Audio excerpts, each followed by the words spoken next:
All right, guys, so here we have the finished product of my AR-10 PSA. Once again, it's got a Vortex Viper PST2 scope with a Vortex Spark 2 red dot on top. It's got an Amend magazine in the mag well. Okay, so a lot of guys will not tell you where they got the stuff to do it. Some guys will tell you how they did it. Some guys won't tell you how you did it. So here I'm going to give you the nuts and bolts of how I did this. So for this project, if you want your rifle to look like this, you're going to need, once again, I didn't get any paint on in the lenses. I was kind of lazy, just flipped my lens covers down and went down on it. So you're going to need a roll of electrical tape. That's what we use to paint over this. I might touch that up a little bit later. But, okay, so you're going to need a roll of electrical tape. Purchase location that I got it. Not the best stuff for necessarily electrical work, but works great for doing this because it comes on and off real easy, is Harbor Freight. So that's where I got that from. Okay, now, big reveal. Everything on, or most of what we got on here is the Krylon camouflage system. All this can be had on Amazon.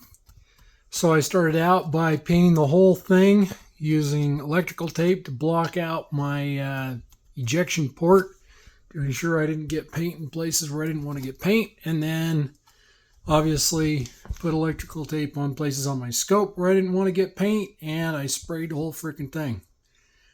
Okay, so, but I used flat deep forest green as the primary color, and then I used a little bit of flat army green, which isn't really army green.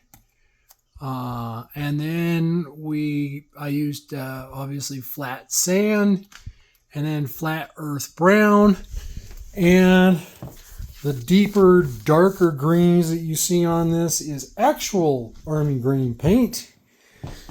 This is called enamel forest green.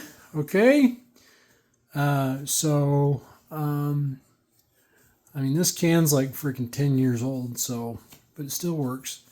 This is actual military truck paint. The purchase location is Russell's Military Vehicles Sales out of Cairo, Georgia. Look them up on the internet. So, the final product that we used, or two products we used, was this set of disposable brushes. They're about 5 cents a piece from, once again, Amazon. Just look up disposable paintbrushes, small disposable paintbrushes. They're like $5.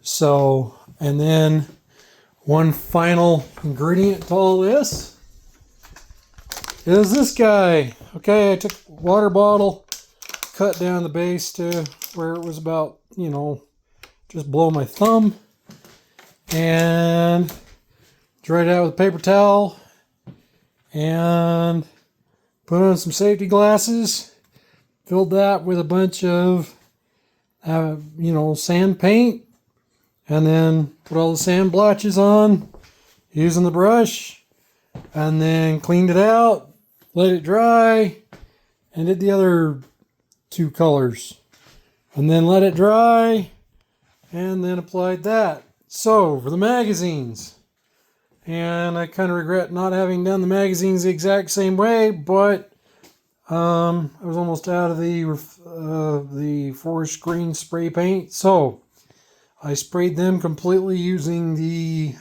sand colored paint, and then once again using a paintbrush, I put the blotches of the brown and the, once again, non-army green, called Army Green by Rust-Oleum, on there, and then lightly, just to kind of darken it up just a little bit, I sprayed it once again with this to give that, more of a broke down, wore down finish. So there you go. That's in a nutshell. I may end up putting some clear coat on here where it's got a matte finish. I think I'm going to try that on some of my magazines first, see if that changes the feel of the paint. But like I said, that's the finished product. It breaks up silhouette really, really well. So lay down in the grass with your OCPs on and you just disappear. That deer, elk, turkey, moose will never see you coming. So anyway, if this was helpful, like if insufficient information has been given in this video, and comment below and I'll see if I can answer your questions.